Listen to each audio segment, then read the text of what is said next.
কিছু বিজেপি দালাল রাজনৈতিক স্বার্থে আপনি লোকাচ্ছেন আমরা মানুষের দালাল, আমরা মানুষের দালাল, মানুষের দালালি করি, মানুষের সেবা যত্ন করি।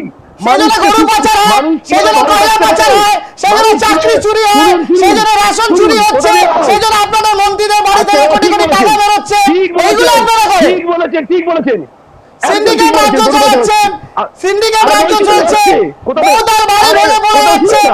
কথা শুনুন, কথা গরু বাজার হচ্ছে, কথা দেখা হচ্ছে।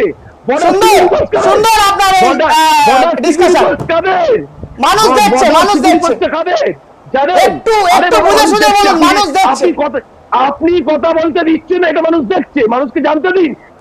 কংগ্রেসের ন্যায়পত্র, বিজেপির সংকল্পপত্র এবং তৃণমূলের ইস্তেহার আজকে প্রকাশিত হয়ে গেছে।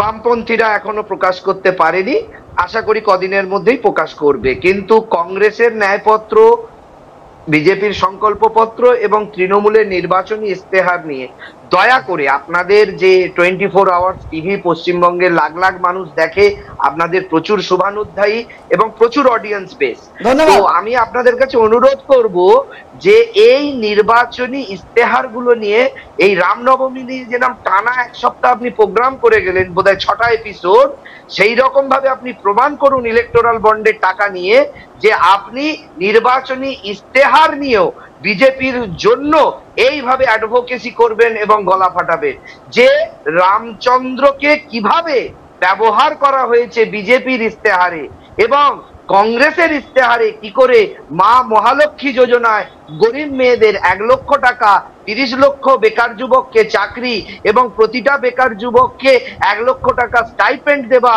এবং অগ্নিপথ প্রকল্পকে বাতিল করা হয়েছে এবং আজকে তৃণমূলের যে ইস্তেহার এসছে সেই সবকটাকে নিয়ে আপনি আলোচনা করুন যে বিজেপির সংকল্পপত্র কিরম করে কংগ্রেসের ন্যায়পত্রকে ধূলিসাৎ করে দেবে, তৃণমূলের নির্বাচনী ইস্তেহারকে ধূলিসাৎ করে দেবেন।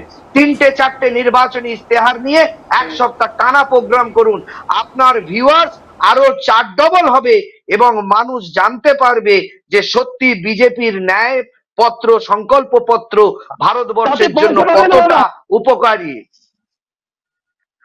তাতে পয়সা দেবে না মোদি, এটা বাউল।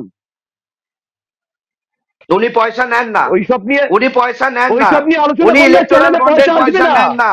আসবে না, না না না, আসবে কেন আসবে না?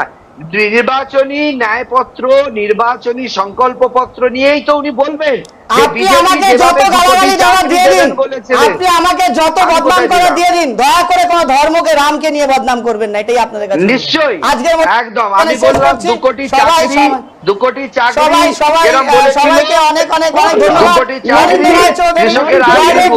লোকেশ সুমন মুখোপাধ্যায়কে নমস্কার, স্নেহান সরকারকে নমস্কার। আজকের মতো আমরা ডিবেট এখানে শেষ করছি, আমাদের অনুষ্ঠান এখানে সমাপ্ত করছি। আমরা আমাদের অনুষ্ঠান কেমন লাগলো অবশ্যই আমাদের জানান, আর দেখতে থাকুন 24 আওয়ার্স টিভি। নমস্কার।